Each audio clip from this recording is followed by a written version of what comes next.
Me pjesëmarrjen e 10 besimtarëve në Korçë u mbajt liturgjia e shenjtë me rastin e Shën Thanasit. Ceremonia u drejtua nga mitropoliti i Korçës Imzot Anastasi, i shoqëruar nga klerik të dioqezës.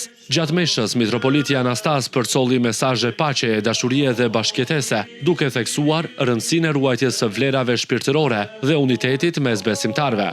Kemi këtu një pjesë të vogël Lipsani, e cila rastësisht ka ardhur në duart e mia, por që ka qenë para shumë vitesh në një manastir i cili tashmë nuk ekziston më. Dhe le të bëjmë së bashku pastaj një lutje rreth rrotull kishës, duke mbajtur në duar ungjillin e shenjtë, ikonën edhe Lipsanin e shenjtit. Dhe do doja gjithashtu, meqense më shoj për herë të parë në këtë enori, të përgëzoj klerikun e kësaj mitropolie, të gjithë bashkëpunëtorët e tij, që e kanë këtë tempull kaq të stolisur, kaq të bukur dhe përpiqen për të shërbyer me vendosmëri dhe me përkushtim dhe me përurësi këtij komuniteti të zgjedhur të qytetit dhe të mitropolisë sonë, gëzuar edhe për shumë vjet.